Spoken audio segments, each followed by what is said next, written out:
자, 민주당에서 파열음이 좀 나오고 있습니다. 바로 총선 공천과 관련된 건데요. 불만을 갖고 탈당하는 분도 지금 나왔고요. 그리고 본인의 평가에 대해서 이게 뭡니까라고 강한 반발과 불만 제기를 하시는 의원들도 좀 나오고 있는 상황입니다. 이재명 대표와 아주 가까운 의원으로 대표적으로 꼽히시는 분이죠. 정성호 민주당 의원 지금 나와 계신데요. 이 얘기 지금부터 해보겠습니다. 안녕하십니까? 네, 안녕하세요. 네. 오늘 상황이 굉장히 미묘한 때 인터뷰를 좀 나와 주셨어요. 그래서 좀 때입니다. 네. 궁금한 점이 참 많은데 우선 제가 단도직입적으로 좀 네, 네. 질문 좀 드릴게요. 아마 주변에 이 질문 참 많이 받았을 텐데 최근에 공천과 관련해서 이재명 대표와 측근 의원들이 주최하는 회의가 있다 이런 보도가 최근 나왔거든요. 네, 네. 그런 회의가 정말 있습니까? 없습니까? 저는 그 측근이 도대체 누군지 잘 모르겠습니다. 일단 측근이라고 했을 때 당직자들이라고 하면 그 공식적인 모임이 몇 개 있습니다. 저도 19대, 20대 때 당직 맡았을 때 예. 뭐 당무조정회의, 전략기획회의 또는 확대 전략회의 예. 뭐 여러 가지 뭐 회의들이 있었거든요. 예. 그렇기 때문에 그런 단위의 회의인지 아니면 뭐 그런 공식적인 당직을 맡고 있지 않은 의원들 사이의 모임인지 이게 좀 애매한 것 같고 그러나 저는 뭐 당대표가 예. 당직을 맡고 있지 않은 의원들과 비공식적인 그런 회의는 없는 것으로 알고 있습니다.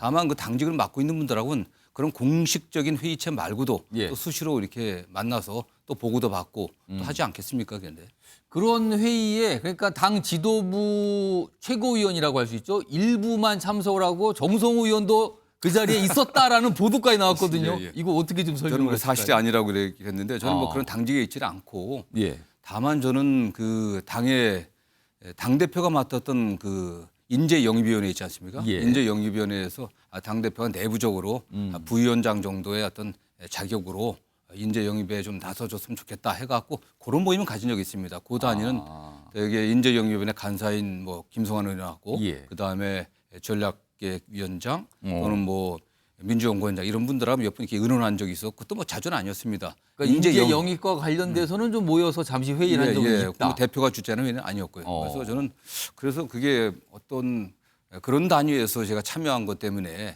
그런 비공식 회의에 간 게 아니냐 이런 뭐 어쨌든 오해가 좀 있었던 것 같습니다. 네. 자, 이게 첫 번째 사실은 보도를 통해서 논란이 됐던 내용이고 네. 또 다른 거는 네. 이른바 비공식 여론조사예요. 네네. 이게 또 보도가 참 많이 되고 직접적으로 당사자라고 꼽히는 의원들이 반발도 하는 목소리가 나왔거든요. 네네.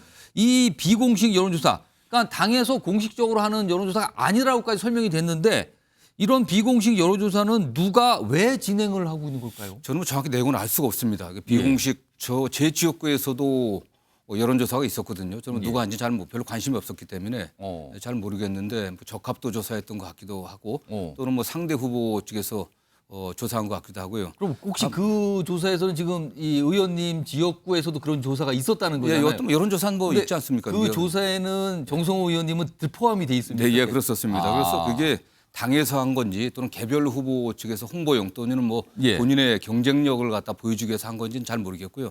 다만 당에서는 여러 단계 여론조사가 과거에 있었습니다. 제가 당직 맡았을 때도 당의 민주연구원에서 하는 경우도 있었고 또 전략기획위원회에서 하는 경우도 있었고 또 조직위원회에서 하는 경우도 있었고 예. 그래서 이게 지금 뭐 어떠한 내용인지 잘 모르기 때문에 예. 이 비공식 조사가 예. 이게 어떤 단위에서 어떻게 그런지 저는 알 수가 없고 다만 뭐 특정인들은 뭐 배제하기 위해서 한 그런 조사는 저는 아니었던 것으로 알고 있습니다. 다만 어떤 후보들이 경쟁력이 있는지 예. 또는 뭐 현역 의원들 같은 경우는 되게 교체 지수 여부는 뭐 3선 이상 다 했으니까 예. 어쨌든 상대 후보와의 그 비교 위 이런 걸 좀 평가하기 위해서 한 게 아닌가 하는데 정확한 주체를 모르기 때문에 제가 답변하기 어렵습니다. 일단 누가 왜 그러니까 주체에 대해서는 잘 모르겠다는 네. 응답이 사실 이 설명이 당 지도부 차나 당 대변인 차에서 많이 나왔는데 사실 이 비공식 여론조사에 가서 가장 좀 많은 분들이 이건 조금 이상하지 않습니까라고 이렇게 꼽은 그 지점은요. 네네. 막상 그 해당 지역구의 현역 의원은 조사 대상이 아니었다는 거예요. 네네. 다른 원외 인사 또는 예비 후보만 가지고 적합도 조사를 했다는 부분이 논란이 됐거든요. 네네. 이건 좀 어떻게 봐야 됩니까? 어쨌든 그 뭐 당에서 뭐 인재 영입한 분도 계시고 예. 국민 추천한 분 중에서도 또 그 선발된 분들이 계시고 예. 또 당 내부 인사 중에서 추천된 분들이 있는데 이분들 경쟁력 조사인지 예. 그런 거는 제가 정확히 알 수 없기 때문에 다만 현직 의원 같은 경우가 왜 뺐냐고 하는데 예. 사실 현직 의원 같은 경우는 뭐 인지도가 압도적으로 높지 않습니까? 현직 의원 상대로 어떤 경쟁력 조사를 한다면 현직 의원이 압도적으로 위죠. 그러나 인지도가 높다고 해서 본선에서 반드시 이긴다는 보장은 없는 거거든요. 그런 의미에서 상대 후보와의 어쨌든 경쟁력 이런 걸 조사한 것 같은 그런 느낌이 듭니다. 예. 그러나 정확하게 제가 아까 말씀드린 것처럼 이게 누가 또 어떤 목적으로 하는지는 잘 모르기 때문에 제가 뭐 분명하게 말씀드리기는 좀 어렵습니다. 이게 약간 좀 당의 혼란을 좀 일으키는데 지도부 차에서 조금 정리할 필요는 없을까요? 저는 그렇습니다. 이거 좀 분명히 했으면 좋을 것 같고요. 다만 이게 뭐 전국의 지역구가 243개입니다. 243개 지역구에서 예. 저는 뭐 극히 일부인 것 같아요. 그렇죠. 전부는 아닙니다. 일부 지역에서 지금 했다고 예. 알려지고 네네. 있어요. 네. 알겠습니다.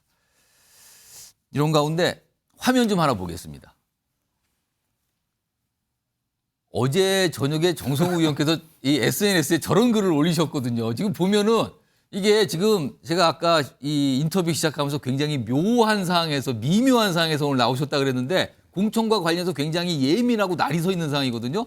그런데 어제 저런 글을 올리셨는데 내용이 이렇습니다. 낙엽은 가을 바람을 원망하지 않는다. 안타깝지만 어찌하겠는가. 그러면서 봄이 오기만을 기도한다. 이 글이 올라가자마자 언론에서 기자들이 많은 해석을 나눴고 정치권 인사들이 이걸 얘기를 했어요. 근데 지금은 이게 삭제된 상태거든요. 일단 이 낙엽은 가을 바람을 원망하지 않는다. 안타깝지만 어찌하겠는가. 이거 무슨 뜻입니까? 무슨 뜻에서 올리신 아니 거예요? 그 세상의 순리가 그렇지 않습니까? 한여름에 굉장히 무성했던 그 낙엽도 예. 가을이 되면은 그 낙엽의 의지에 관계없이 떨어지게 돼 있지 않습니까? 그렇죠. 순리입니다. 이게 그거는. 떨어져 갖고 또 새롭게 땅에 자양분이 돼 갖고 봄에 새로 나는 싹들의 또 영양분이 되는 거 아니겠습니까? 예. 뭐 세상의 이치를 얘기한 거고 그 과정에서 누구 탓하겠습니까? 저는 인생사도 그렇다. 저는 뭐 어떤 분은 그 낙엽 얘기하니까 이낙연 전 대표를 또 염두에 두고 얘기한 게 아니냐 이런 분도 계셨고 또 이렇게 뭐 봄이 오길 기다린다고 예. 했으니까 저는 사실 뭐 그런 그냥 뭐 여러 가지 개인 감상에 젖어 갖고 약간 올렸었는데 어제 탈당하신 분도 있고 해서 그런 공천과 관련된 이런 자분과 관련해서 그걸 생각하시면 쓰신 거 아닙니까? 약간 그런 혹시? 측면도 있고요. 이게 저는 뭐 자기 정치라고 하는 것이 내 의지만 갖고 되는 게 아니더라고 보니까요. 자기 의지와 관계없이 예. 전체적인 그 흐름들 또 시대의 요구 또 국민적인 바람 그 눈높이가 있지 않겠습니까? 예. 거기에 따라 결정되는 부분도 있기 때문에 참 때로는 괜히 아쉬운 부분도 있지 않겠습니까? 예. 저는 뭐 김영주 부의장님도 굉장히 좋아하고 존경합니다. 예. 뭐 박용진 의원도 오늘 뭐 이렇게 발표를 하셨는데 예. 의원도 개인적으로 제가 굉장히 아끼는 후배입니다. 좀 잘 됐으면 좋겠습니다. 뭐 여러 가지 어제 같은 경우는 이러저러한 그런 복잡한 그런 뭐 감상의 일단을 드러낸 겁니다. 그냥 뭐. 근데 또 왜 삭제를 하셨어요? 제 보좌관이 이렇게 예. 이런 게 혼란한 시기에 이렇게 뭐 애매한 얘기 써갖고 헷갈리게 만드냐고 내리라 그래갖고 제 내렸습니다. 보좌관의 지시에 의해서 내렸습니다. 그러니까 이런 방송에서 다뤄지고 또 논란이 될 수 있다는데 이미 다 알려져 버렸거든요. 네. 보실 분은 다 보셔서 오늘도 좀 얘기가 나왔는데 그래서 질문 좀 드렸습니다. 이 질문도 제가 직접 좀 드려보겠습니다. 사실은 최근에 민주당에서 벌어지는 공천 과정을 놓고요. 오늘 언론에서 이런 표현까지 등장을 했습니다. 지금 이 공천 과정이 비명 행사 아니냐 지금. 네네. 이게 등장을 했어요. 네네. 이거 어떻게 좀 설명을 하실까요? 참 모르겠습니다. 그 친명 비명 구분도 예. 너무 동의하고 싶지 않고요. 음. 전체 지역구가 243개인데 예. 최종적으로 공천이 끝난 다음에 확인해 보면 아시겠지만 친명이다.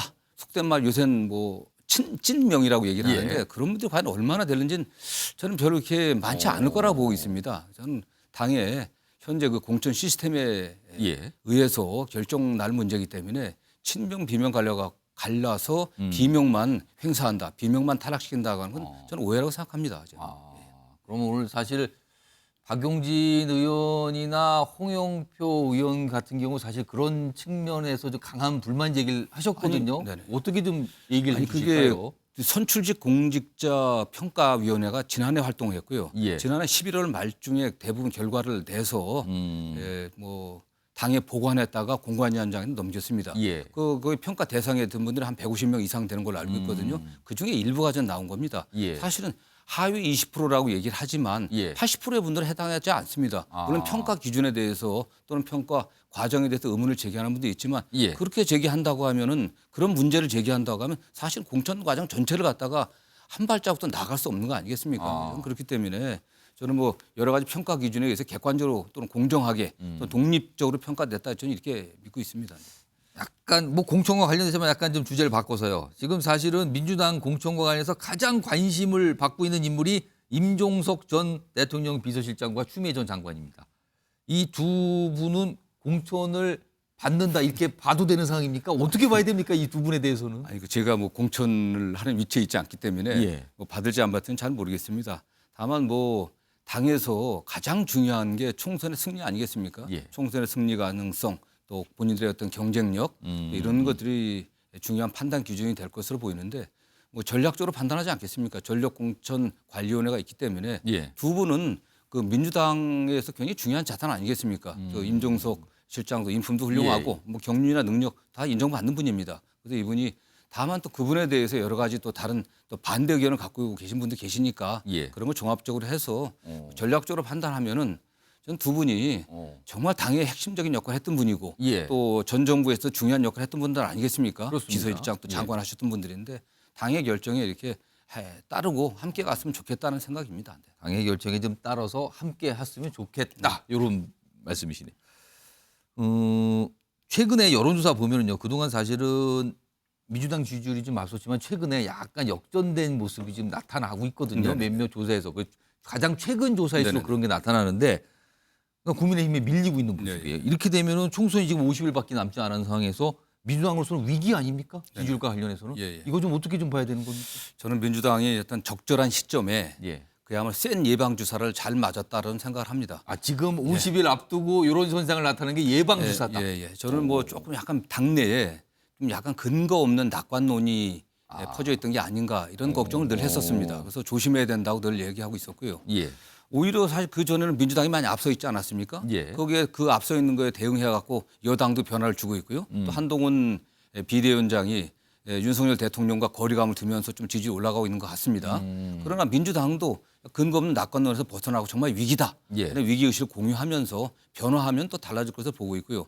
특히 이제 지금 좀 공천 때문에 좀 소란스럽지만 그 결과를 놓고 예. 우리가 강력하면서도 좀 선명한 예. 정권 심판론을 주장하고 민생 정책에 대한 대안을 제시하면은 국민들이 다시 믿음을 주지 않을까 생각합니다. 혹시요 어제 사실은 이수진 의원이 이제 이 공천 과정 강한 불만을 표시하면서 의원 단체 대화방에서 이재명 대표에 대한 뭐 이선 후퇴 뭐 이런 얘기까지 꺼내놔서 여러 가지 좀 얘기가 나왔는데 공천 과정이 마무리된 이후에 이재명 대표가 당 대표에서 물러나서 총선을 민주당이 치르는 방법 뭐 이런 것도 여전히 얘기하시는 분들이 있거든요. 이거는 가능성은 어떻게 좀 봐야 됩니까? 전 모르겠습니다. 제가 지금 여기서 가능성을 얘기하게 되면은 그게 또 이상한 오해를 불러일으킬 수 있는데 아니 뭐 정성호 의원께서 만약에 여기서 굉장히 단정적으로 말씀하시면 그거를 기정사실화되는 걸로 받아들일 수도 있어요. 많은 어쨌든 분들이요. 뭐 제가 늘 얘기하는 게 이재명 당대표야말로 이번 총선 결과에 가장 영향을 크게 받을 것이고 본인의 정치적인 모든 것들을 사활을 거기에 걸고 있다고 저는 생각하고 있습니다. 그렇기 때문에 총선 승리 결국 공천 과정에 있어서도 승리 가능성, 당선 가능성, 본선 경쟁력 예. 이런 걸 갖고 좀 하고 있다고 보고 있고요. 저는 뭐 승리를 위해서는 제가 늘 말씀드린 게 모두 어떠한 것도 해야 되겠죠. 그렇지 않겠습니까? 그래서 그 어떠한 것에 뭐 대표의 퇴진도 포함되냐 안 되느냐 이선 후퇴 이런 말씀하는데 그건 뭐 제가 얘기할 수 있는 사항은 아닌 것 같습니다. 네. 다른 당 얘기 좀 해볼까요? 개혁신당 얘기인데요. 지금 이준석 대표와 헤어진 이낙연 대표입니다. 네. 오늘 뭐 이게 매듭이 사실 그렇게 정해졌어요. 예. 이낙연 대표의 모습 어떻게 좀 평가하실까요? 좀 안타깝습니다. 저는 뭐 여러 군데에서 인터뷰하면서 결국 전혀 살아온 과정과 예. 또 정치적 미래에 대한 생각이 다른 분들 아니겠습니까? 그 뭐 한 분은 저 여당에서 지금 성장해 왔고 한 분은 또 탄압을 받았고 한 분은 야당에서 뭐 예. 국회의원, 도지사, 총리까지 지낸 분인데 어떻게 한 지붕 안에 들어갈 수 있겠습니까? 저는 뭐 그게 뭐 너무나 당연한 결과로 보고 있고요. 당연한 결과다 지금 저 모습은 지금. 예. 다만 이낙연 전 대표 같은 경우는 정말 민주당에서 키워온 민주당의 인재였습니다. 저는 예. 지금이라도 다시 뭐 민주당이 분열돼 갖고 민주당의 의원들이 들어와라 이렇게 말씀하시는데 저는 좋아 보이지는 않습니다. 좋아 보이는데 좀 안타깝습니다. 사실. 안타깝다. 요거 마지막 질문 하나 들어볼까요? 요거 최근에 의대 정원 증원 문제인데 사실 문재인 정부 때도 시도했다가 불발됐잖아요. 근데 사실은 그동안 민주당이 여기에 대해서 뚜렷한 입장을 이렇게 공식적으로 많이 내놓은 것 같지는 않아요. 그리고 어제 사실 이재명 대표는 조금 약간 의심하는 듯한 약간 발언까지 해놨는데 의대 지원과 관해서 민주당의 정확한 공식적인 입장을 뭐라고 봐야 됩니까? 지금 이 문제에 대해서. 저는 뭐 의대 증원에 기본적으로 동의하고 예. 다만 뭐 부족 공공의료라든가 필수 의료 또는 뭐 지방 또 지역 의료 확충 문제 예. 이런 것들을 병행해야 된다는 주장을 하고 있고요. 저는 개인적으로는 윤석열 대통령께서 의대 정원 말씀하셨을 때 제가 가장 먼저 전폭적으로 찬성한다고 얘기를 했었습니다. 찬성한다. 다만 의사분들에 대해서 지금처럼 뭐 밀어붙이기식으로 또 몰아붙이기식으로 그 강압해서는 안 된다고 보고 있고요. 예. 대화가 필요하다고 보고 있습니다. 그러나 가장 중요한 게 사람 아니겠습니까? 예. 생명이기 때문에 의사분들도 정부와의 협상에 적극적으로 좀 임하고 또 진료 현장을 떠나서는 안 된다고 저는 생각하고 있습니다. 네. 그럼 지금 2,000명을 굉장히 크게 증가한다는 건데 당장 네네. 이 부분에서도 괜찮다고 판단을 좀 하세요? 저는 뭐 결국 그 수요 어느 정도 필요하냐 문제인데 예.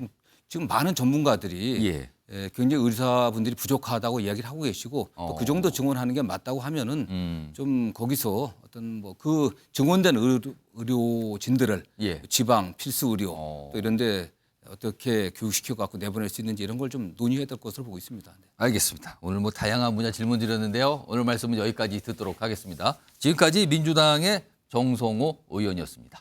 고맙습니다. 감사합니다.